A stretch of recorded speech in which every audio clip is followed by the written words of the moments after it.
let's give it a background to our discussion, which is on the 2019 budget. The presidency says it's to consolidate on its aggressive spending on infrastructure, consign the recent recession into the dustbin of history. The federal government has come up with the estimates of the expenditure and incomes of for next year, with the fiscal deficit set to hit 2.59 trillion naira. And from the available information, the budget for 2019 is 8.9 trillion naira.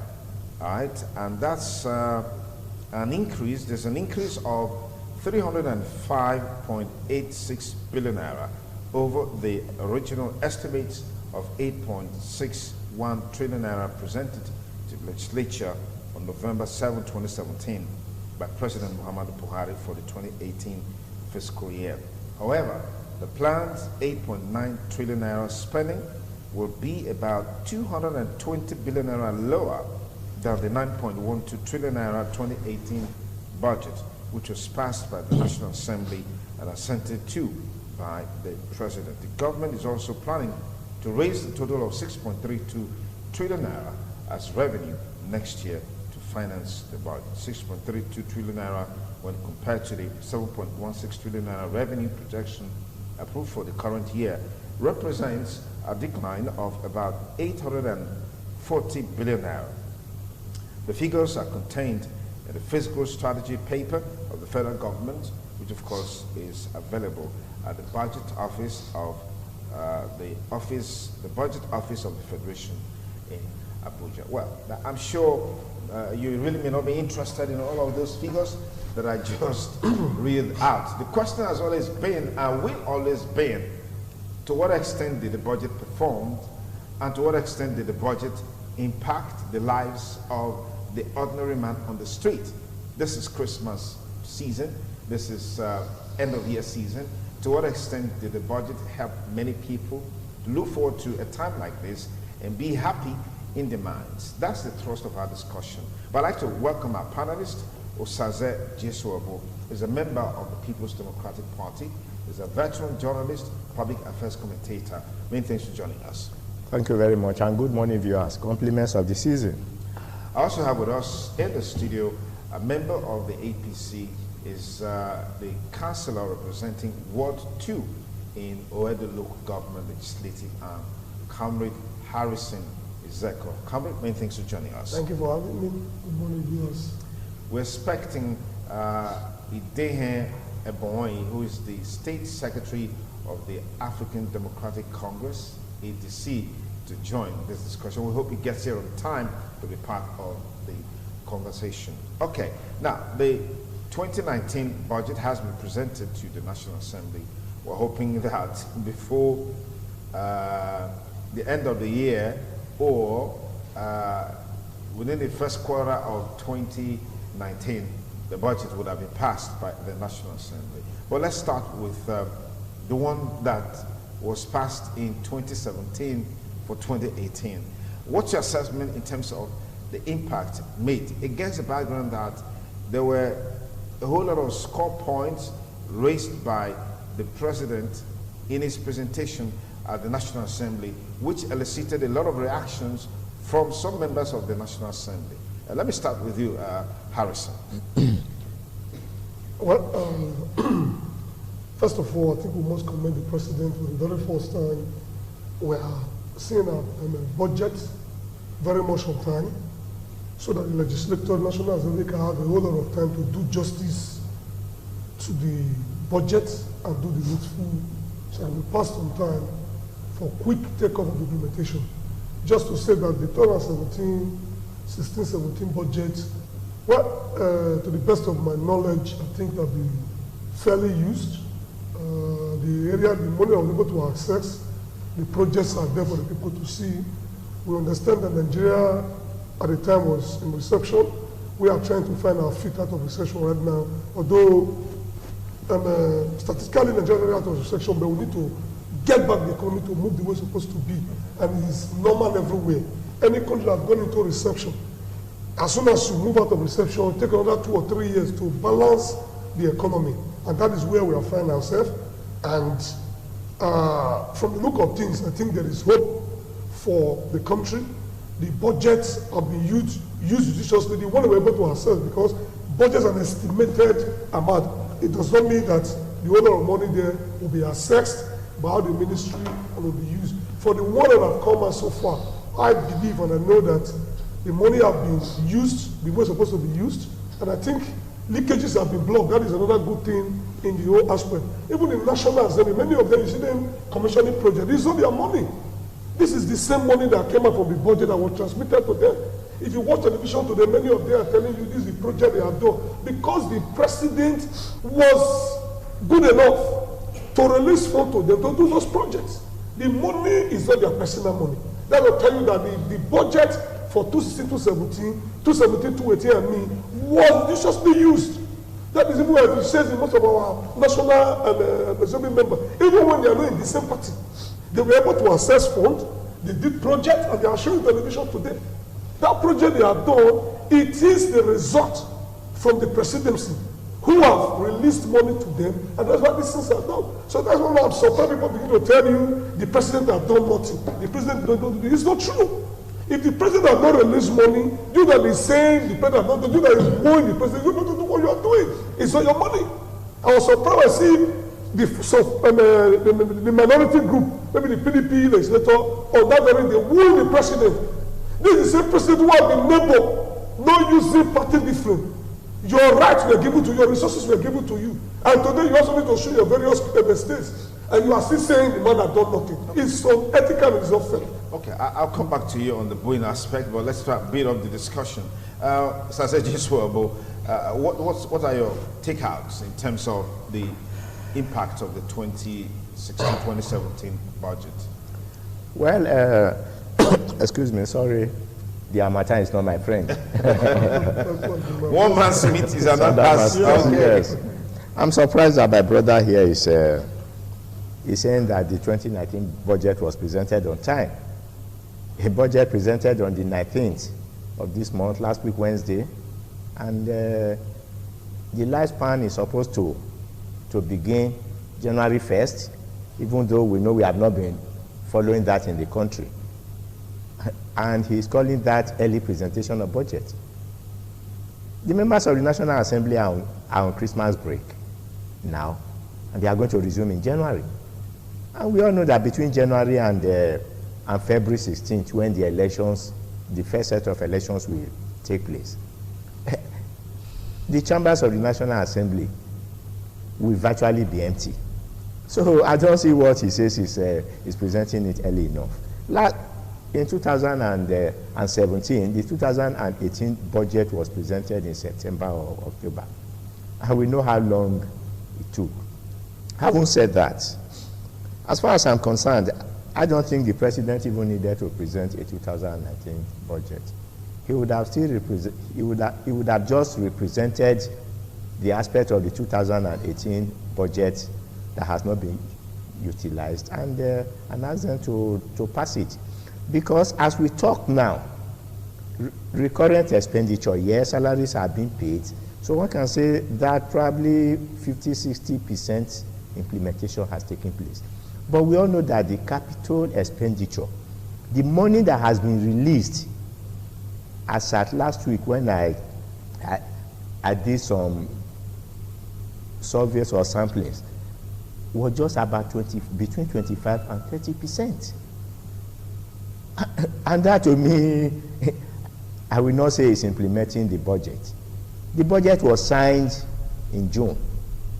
And one would have expected that by December, half of the capital expenditure would have been released.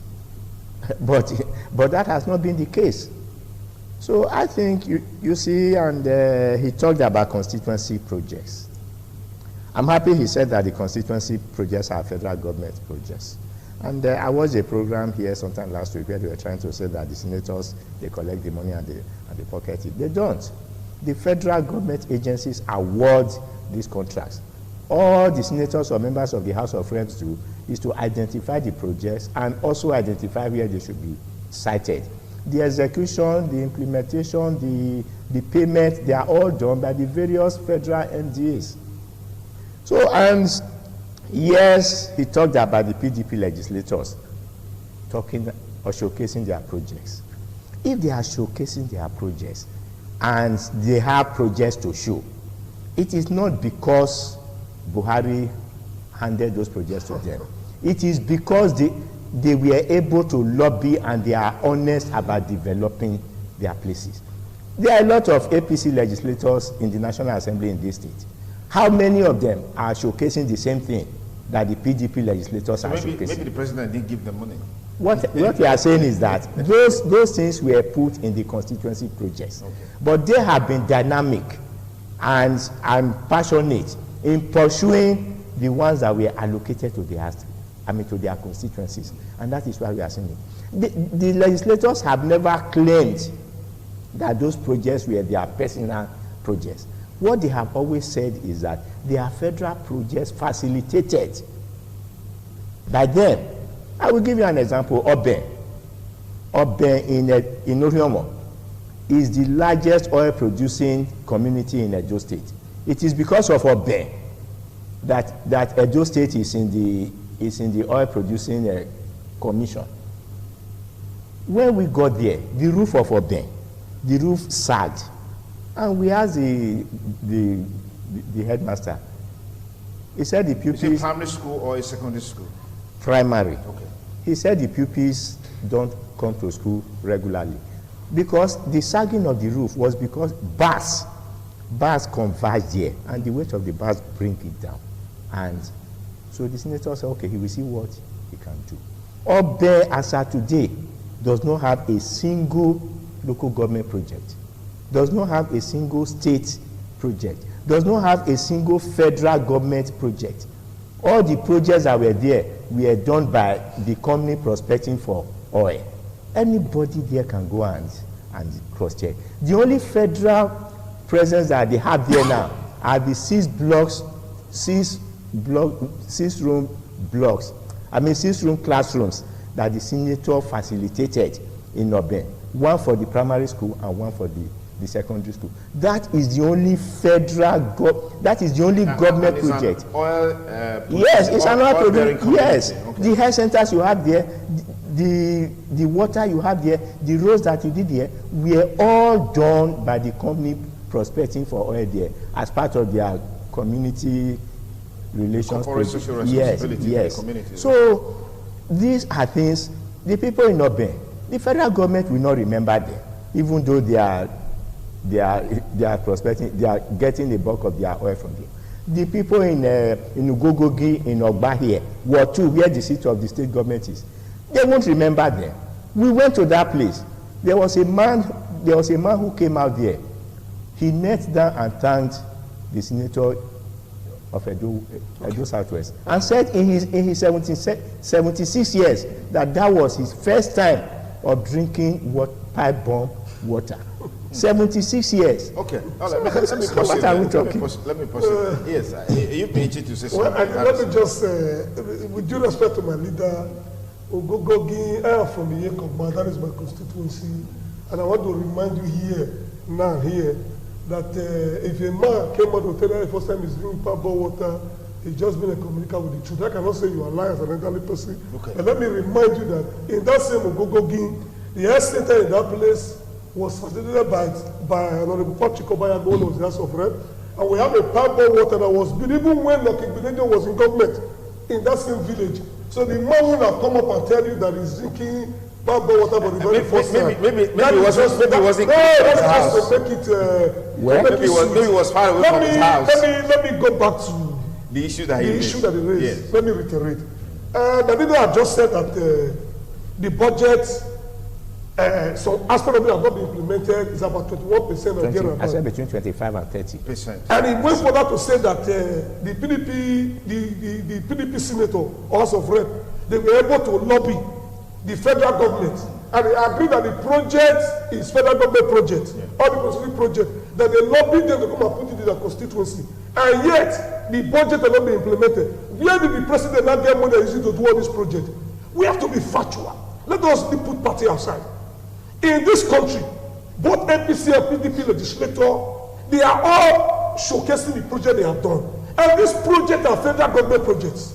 These projects are being funded by federal government. And yet the same people will stand in the National Assembly telling the whole world who is the same president who have released money for them to put projects in their constituency that the president has done nothing. That is witchcraft. It will be out of place. People will be saying Buhari have done nothing. What do you mean by nothing? You look around everywhere in this country today, things are working. Nobody is saying because it's on my party, money should not be released. We are aware what happened in this country before. We are aware what happened to this ecological fund in this country. We are those states we are denied of this money because it was an APC government that was in charge. But today, this president don't put party sentiment. When the money everybody got is own, go and do your own. So we must look at issues holistically, the way it's coming from. The president have not done everything. The president have not implemented the budget fully. But I want to say clearly this morning that over 75% of this budget have been implemented. I remind you, the way the budget run, this 2018 budget will still run till about May. That is the basic truth. So that gives enough time okay. to do the money balance. Okay. So the man is taking it one after the other. The country has been overmessed. And the only thing that can be done now to repair, you must do it systematically to see how you can be forcefully put this in place. Mind you, the National Assembly is not in front of the president. We saw what is happening there, and also delaying implementation of some of this activity. Today, as we speak, the Niger bridges work is going on there. The East-West work is going on. The railway is working. Today, you can take a rail from Delta, Abuja, and here people will come and tell them the president has not implemented budget. We should look at what is on ground, not just begin to raise this issue because we hate the master. Yes, it's telling us everyone go to the same market. Things are not what they used to be, but we know where it's coming from. We understand that this country at the time went into reception. That is the basic truth.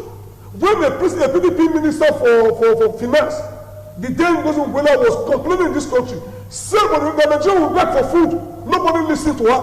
The woman forecasted as a good economist, he advised this country, but the then president refused to heed. The so-called governors took the matter to court that they must spend the money. So was it the fault of the then president or the fault of the governor who insisted that the money must come out? Is the commander in chief. Yes. He had the responsibility. But if he had done that, people would have probably called him a dictator. No, he has responsibility because it's an advice from the World Bank and the trade personnel. But because he hindered to them, we are facing the penalty. Right, let we are saying that let me get it's going to be gradual. I believe that everything will get better. All right. Well, if I remember very well, what we are looking at is the 2018 budget. Mm-hmm. The projects he spoke about that are being commissioned, the senator started commissioning his projects in April. The 2018 budget had not even been signed. So what they are commissioning now are projects that were started from the 2016. No, listen. We are not talking of government. I didn't interrupt you. Just taking one at a time. So what are being commissioned now are projects from 2016 and 2017 budgets, which are different from projects of the 2018 budget. So budget that was signed into law in June, the commissioning cannot be done now for major projects. Having said that, he talked about Okonjo-Iweala warning that there was going to be hunger that we should save, and that the president did not take action. I'm happy he also said that the governors went to court. Who were the two governors that went to court? Rotimi Amechi of Rivers State and Adams Oshiomhole of Edo State. And the Supreme Court ruled that the federal government did not have right to withhold money due from that fund, and that even the fund was illegal. And the president, being a law-abiding president, had to succumb to the ruling of the Supreme Court. If the Supreme Court says release the money, would he have held back the money? we were not in an era where the court says release somebody and this government says they will not, or the court says this and they will not do this. The man was law abiding and he abided by it. What you are saying is that the 2018 budget has not been released up to 30% capital expenditure for capital projects. I watched the Minister for Works, Power and Housing yesterday on telly, and in the place where I was watching it, I mean, all of us were just laughing, because the Fashola we saw trying to defend what he criticized in 2014, it was funny. This was the man who came out and told us that a government that cannot provide electricity in 6 months does not deserve to be a government. In 3.5 years, you are telling us why this government. You see, when I hear this blame game, I get angry, because this is a man that contested the elections on 4 different occasions. So you ought to have had a knowledge of the economic situation in the country before aspiring to become the president. Yes, people were of the view that Jonathan did not do well, and they voted him out, which was acceptable to majority of the people.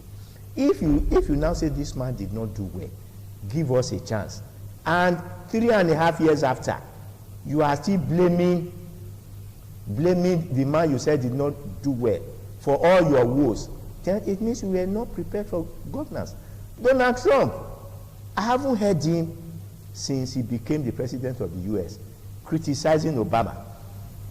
Yes, he talks of his projects and issues, but he is not holding the government of the Democrats, of the Democratic Party, responsible for his not being able to move America forward. The man has just faced what he met on ground, and he's improving on it. The ones he can change, he's changing. Obamacare that generated so much controversy. A court in the US last week or 2 weeks ago gave a ruling that it was not a proper thing or something like that. So they are moving forward. But here, all we are hearing 16 years of PDP. If PDP did not perform in 16 years, and you now told us in 2014, 2015, that you can right the wrong of what PDP did, there is no reason why you should not be telling us that you are not performing because of what PDP did in 16 years. I'm coming to even think of it. Who are those running this government?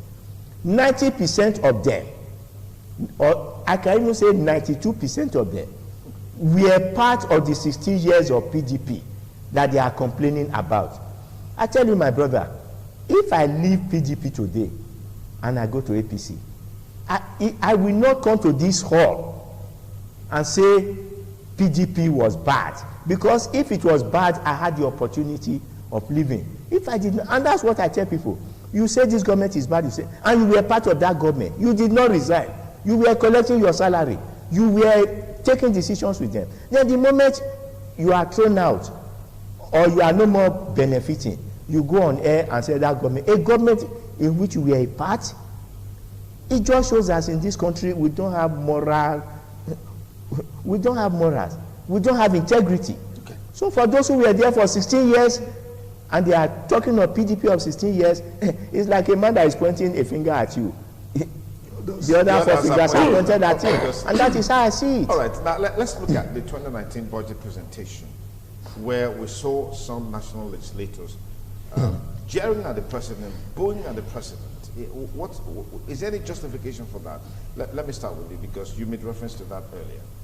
Well, it is sad to see that a president of a country presenting a budget where the whole world is watching, and the responsible, honorable men, senators and members of the House of Rep, who have gone there to represent a whole constituency. I'm very sure that their constituency never sent them to go and woo the president.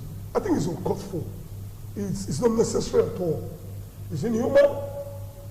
If we have issues, I think there are better ways to go about it, because it gives bad signal to Nigeria in the international war.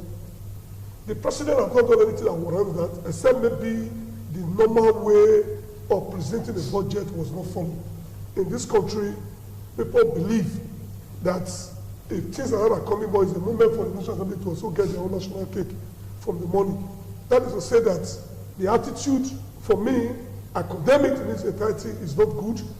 I think it's the first time things like that are happening. These are leaders of different sectors. When they come back to their constituency, they gather their people together to come and do a town hall meeting, and the people begin to woo them. I don't think they will also take it lightly, talk less of at that level. I did not see anything that warrants that. And if you see the way the president was looking at them, the one that came up and said, the man told them that we should respect and say the whole world is watching. You have not seen the budget that is going to present. He had not read this before you. You saw something that Dino Minaye told you the place will become a marketplace. It doesn't tell well of that place. And the Senate president in his own, he should also know that for the very first time, that things that he also bring down his own reputation. These are men that are going to be men of dignities. Not going there to me as if the child's play, saying there were some even insulting the man, calling him Baba, old man, so many issues. It is not good for our democracy. Okay. Because the international community is watching Nigeria. Nigeria is supposed to be a giant of Africa. So when we are doing things, we shouldn't do things as if, even in local parliament and the local government, things like that will never happen. Talk less of a Senate, the joint section. I think it's, for me, I condemn it completely as a legislator. Okay.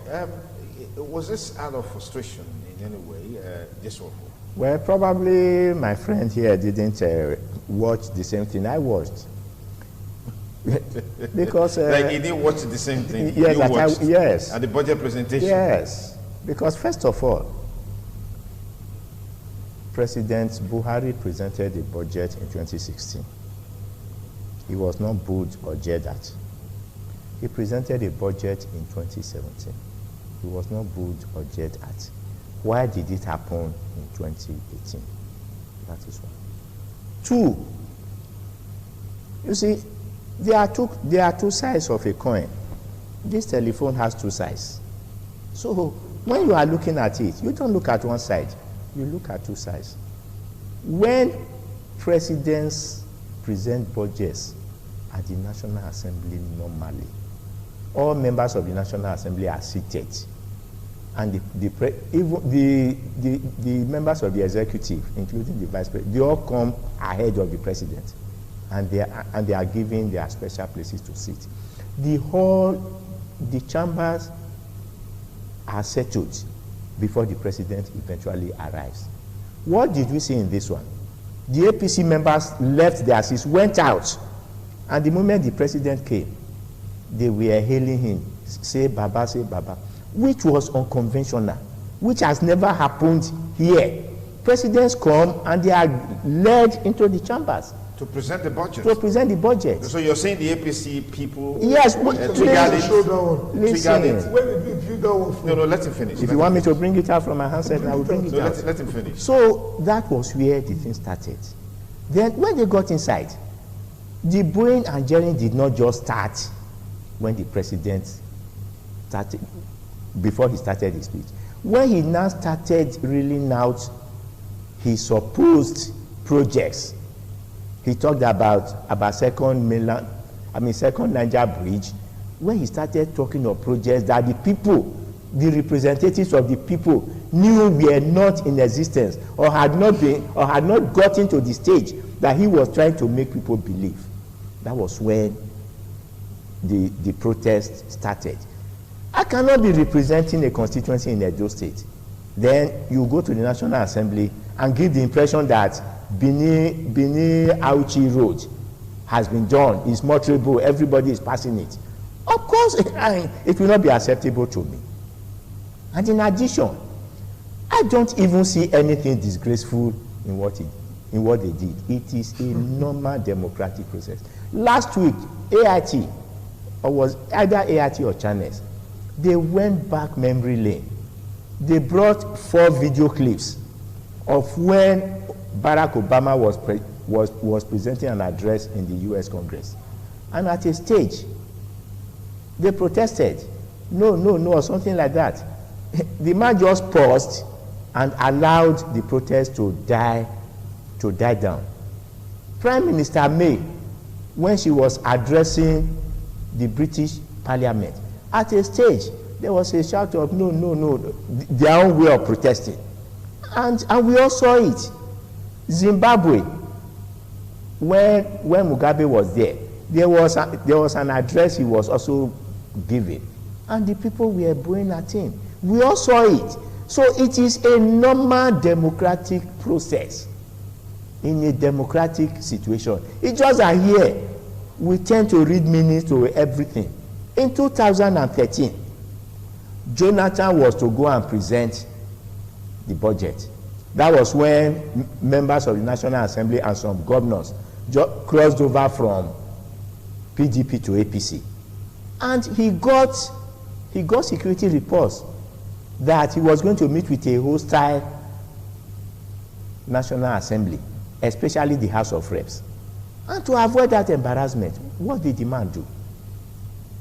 He quietly gave it to his finance minister and said, go and lay it before the National Assembly, because he didn't want anything that would cause embarrassment to this country. The president, I am sure, would have gotten security reports that he was going to meet a hostile National Assembly because of the prevailing relationship between the National Assembly and the executive, especially after the electoral bill that he vetoed. And when the Minister for Economic Plan, for Budget and Planning came out to say that it was the National Assembly that was delaying the presentation of the budget. And we also saw it in House of Reps, how they protested and said they were going to boycott the sitting. Yes, the presentation. But they were prevailed upon by the Speaker to attend. So he should have known that he was going to meet a hostile National Assembly. Okay. And for me, I would have avoided. But what he even said, that the man looked at them and said the whole world is watching, I think that was immaturity. Obama just paused, waited for it to die down, and then continued. And continued. Margaret May paused, waited for it to die down. May, you mean? Prime Minister May, I beg your pardon. Yeah. And that was the same thing Mugabe did. Well, let me get to thought on it. The feeling is that the current situation in the country may have triggered that kind of response from the legislators against the background that, well, people can't match promises made with the actualities on the ground. Do you subscribe to that? I think that was not the reason for the immature attitude. It's not a protest. If you call it a protest, what are they protesting for? It was just like a very childish way of doing this. That was the National Assembly recently, went to observe the plenary day. And I want to say, without fear of, I wrote it then, I also present one of the senators. When one of the senators, Dino Minaya, stood over 52 times during sitting, he moved from seat as if it's a playing ground. When we have interactive session, one of our colleagues had to ask the president, is it that you people play here? They're supposed to be moving here and there. You see some level of indiscipline. People who are not supposed to be there. A very good respect to our senator representatives here, with all due respect, is a man that conducts himself. So we have some people, just because maybe for now, the minority is the Senate president. And they think that they can just do anything they want to do. You one are watching you. People come from outside to come and see what is happening there. To the extent that they were bullying the president, some were shouting, one of them stood on a chair. My leader here said that it was the APC that went there. No, there was nothing like that. The issue is that they prepared to disrupt the exercise as a way of paying back. We are saying that paying back what now? As a way of just saying, maybe because we are no longer with your party, let us humiliate the president. It is not good at all. This is the national interest, should be the interest of everybody, no personal issue. Is it compulsory you must come back to the Senate? It's not compulsory. If you leave government, go and do what you have been doing before. I am a conventional politician. But Nigerians do things, if we don't get it, let us spoil it. That Nigerian mind, so corrosive, wicked mind, let's destroy the system. For me, it could be PDP tomorrow. For me, nobody should support that kind of attitude. We should not send them there to go and do that. If promises made were fulfilled, do you think that... It's not issue of promise. It's issue of morals. It's issue of attitude. It's issue of maturity. It's the issue of promise. Those who were winning member service is the reason why they were doing it. They were just they turned to become a child's play. And this other group were also trying to defend, which is also uncalled for. I'm not saying, and I'm not talking to any PDP. The AP system was also trying to defend. And they made the people around this section, a play section, and the president was defending, was just watching them. And I want to encourage the man said the whole world is watching. That clip, that video has gone global. To see me as senator, supreme chair shouting, for what? They should not go into that extent. The sitting president were there to make a decorum. He also kept quiet. So it was unnecessary and was arranged. But what we are saying is that we should learn to protect the national interest. No matter how bad it is, we shouldn't wash our dirty linen outside. And nobody should wake up and defend them. If it's able to say, I will not defend, it's wrong. What is wrong is wrong. What is right is right. Yes, if you feel the president presented a budget, what he said is not true, you go back to your constituency. Go and do video clip of that to come and show it. Because Nigeria have a way of saying things that is not on ground. If you feel what the man is saying is not true, go to the place and see if it's there. Me, I'm telling you from experience, you are going to Arado Villa, you will see the rain that is already crossing the state. It is there. But to the people telling the man that done nothing, because they don't just want to accept any fact because is politics. Okay. No, we shouldn't act in that manner.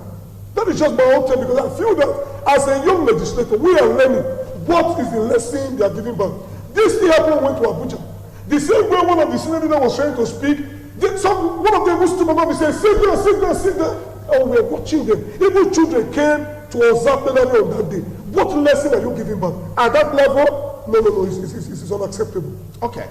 Well, it's still TMI Monday morning, looking at the reactions that trailed the presentation of the 2019 budget by President Muhammadu Buhari on the 19th of December, just last week, Wednesday, and that has continued to generate reactions. Now, Mr. Joshua, you said that the reaction was as a result of perceived lack of performance by the present administration in terms of promises made, in terms of promises kept. Could you substantiate that as we call it a wrap now? Yes, you see, first of all, briefly, let me just, like I said, I don't believe it was the same thing that I was, that he was, because I watched it and we saw the president coming in. But the one he saw was where the president said the whole world is watching us. And I said that statement was not necessary, because when we talk of America, when the good things, we look at, when things are good, yes, we want to imitate America.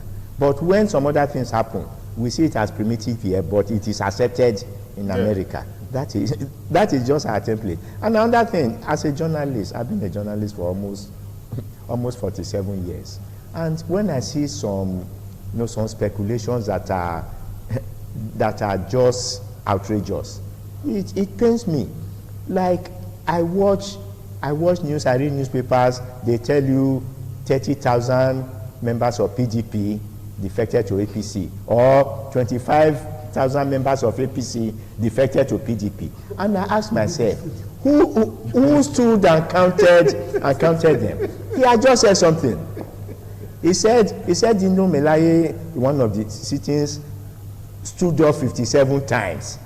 52 times. I mean 52 times. Who counted the 52 times just 2 months ago to say that he actually stood up? You see, Playing. Dino Melaye was the spokesman of APC during all their campaigns in 2015.